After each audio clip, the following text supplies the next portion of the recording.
Prashant. So we move on. Next speaker is Dr. Amrita Ajani. She is an associate professor of cornea reflective surgery and cataract surgery in Cooper Hospital, Mumbai. Amrita is going to talk to us about management of acute chemical injury. Over to you, Amrita. A very good afternoon to all. I'll be speaking on managing acute phase of chemical injury, and this is the scheme of my talk.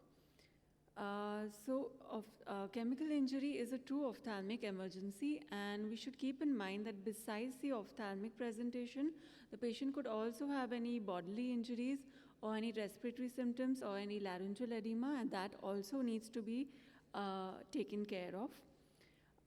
As far as the ophthalmic treatment is concerned, the first and foremost is immediate eye wash, for which the ideal solution is diphoterine, which is amphoteric, meaning it can neutralize both acid and alkali, and it's not exothermic, that it does not release any heat.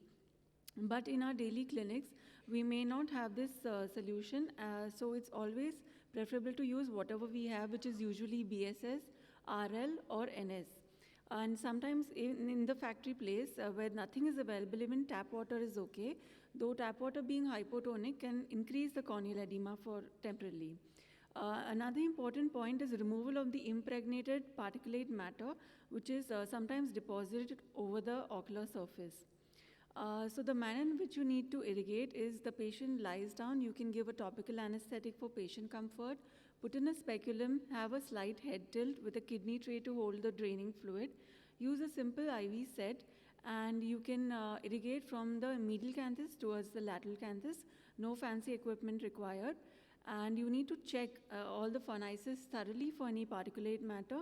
So a Desmar's retractor may come in handy for eversion and double eversion. So the question is how much and how long. Generally, the endpoint is a litmus paper test, which helps you test the pH. But in case if that is not available, so roughly you can irrigate with up to 3 liters of fluid, and up to 15 to 30 minutes of irrigation time is generally required. However, I need to emphasize again that the timing of intervention is much more important than the choice of the aqueous solution. So while irrigating, you can take a history if the patient is comfortable. This is one of those few emergencies where the history and examination is done later on, and emergency management is given first. So in the history, what you really need to ask is whether it was an acid or an alkali, if you could get that history, because alkalis are lipophilic and they tend to penetrate deeper into the tissues. Also, you need to evaluate the patient and classify, and for that you need some fluorescein to evaluate how much of the limbus is involved. In the case of children, they need to undergo an examination and anesthesia to thoroughly check the ocular surface and also to check the phonesis. These are usually workplace injuries, so documentation is a very important part because they may just be a medico-legal case.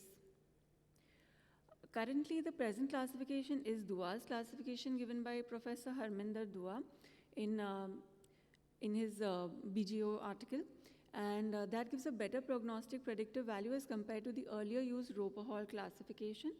He has described the classification into 6 grades, and this is based on the limbus involvement and the conjunctival involvement in terms of percentage or in clock hours.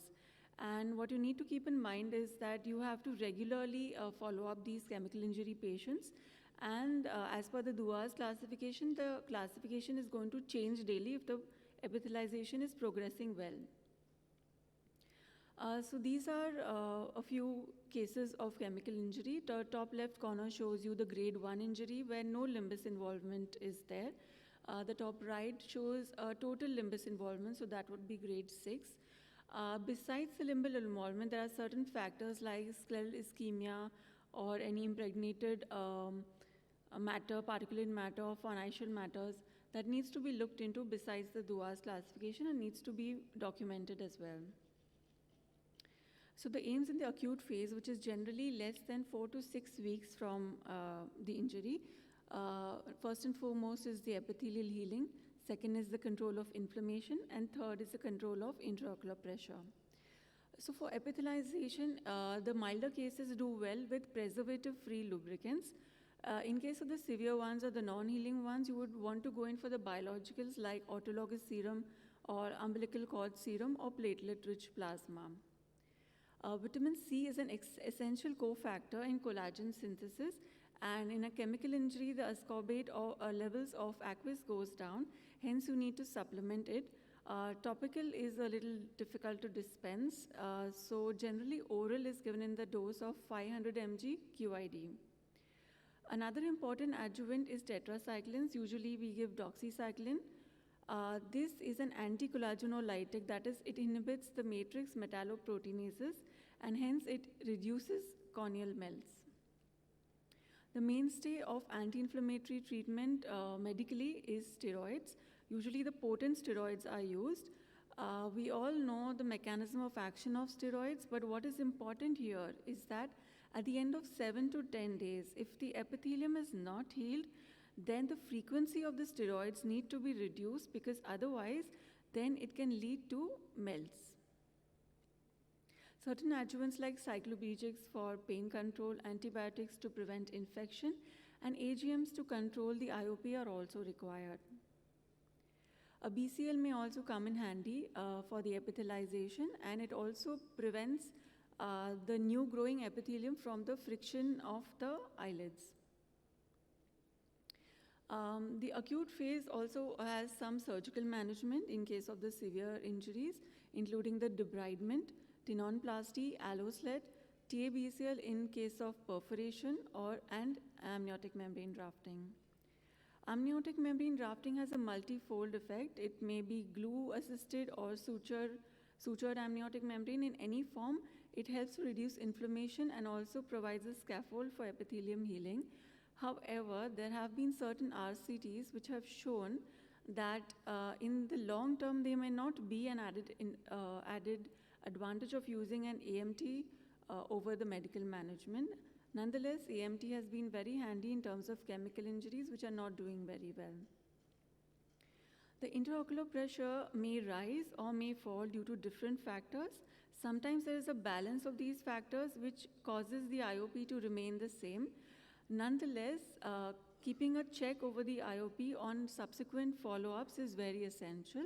And if treatment is required, usually oral acetazolamide is a choice, because anyway you are using a lot of drops, and the drops are mainly, the topicals are usually acting on the trabecular meshwork, which sometimes is damaged or blocked because of the chemical injury per se.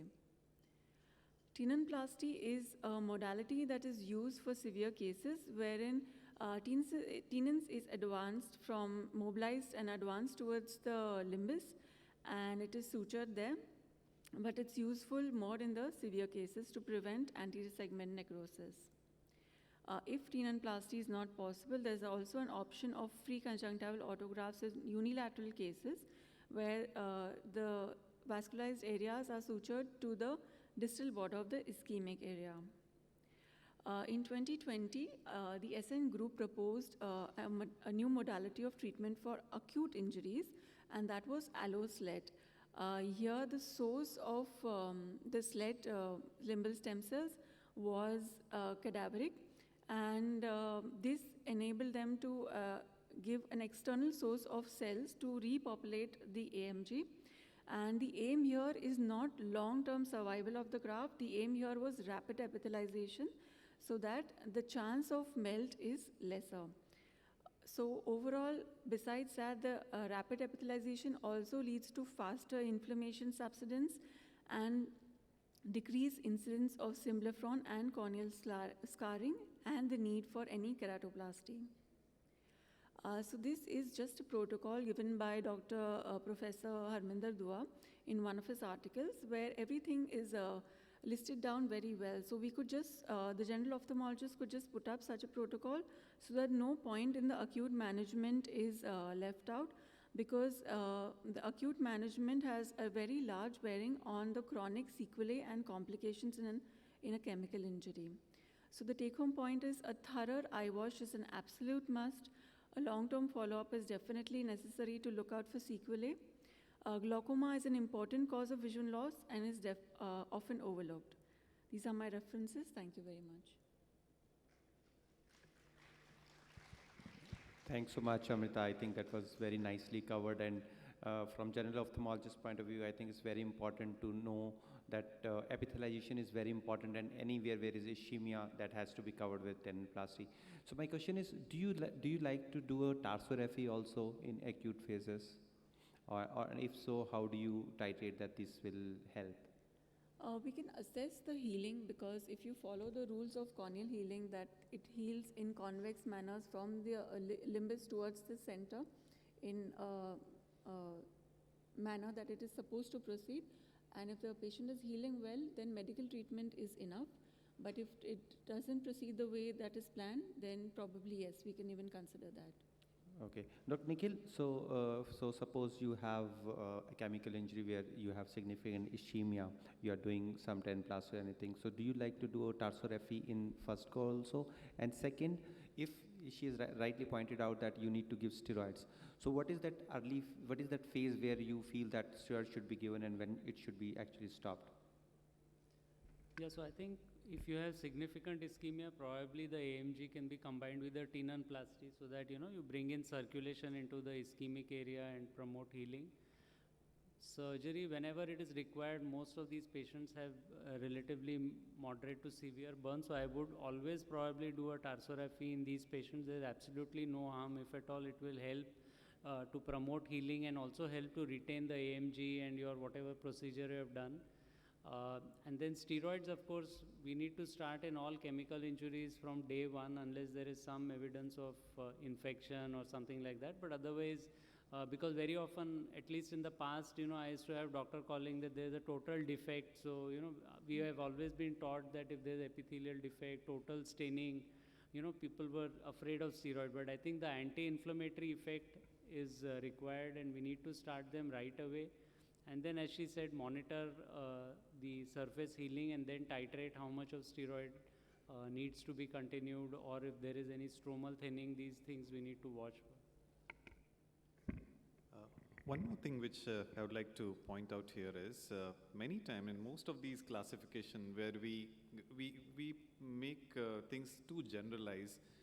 However, each chemical injury patient is different. So evaluating each patient gives you an idea how this patient might heal. And that's where we learn the healing pattern, different healing pattern. So I personally, I'm not a great fan of ischemia grading and all such kind of thing. I would rather look at the limbal epithelial defect. The form of limbal epithelial defect allows me to know that how much time it's going to take to heal the surface. Let's remember that ocular surface melting, or rather corneal surface melting, occurs when there is an epithelial stromal interaction.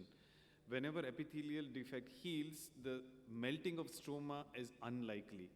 Now, whether it heals or whether you artificially stop the entry of all your chemokines and inflammatory mediators and cells into stroma, that's still similar.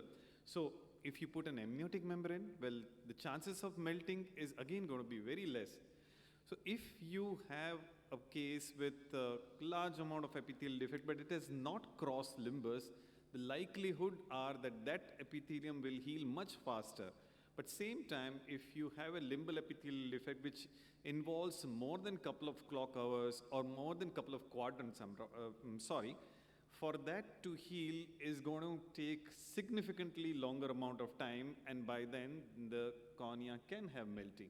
So doing amniotic membrane transplant would be very important. So I personally feel drawing a diagram of your staining pattern would be very important, and it will help the next surgeon also. When you refer it to a cornea surgeon, it will certainly help a cornea surgeon that how the staining pattern is. In fact, we had looked up our cases of pediatric chemical burns where we had a grade 4, grade 5 burns where there was a limbal epithelial defect along with ischemia. It took 3 months, 2 to 3 months for whole epithelium to come back.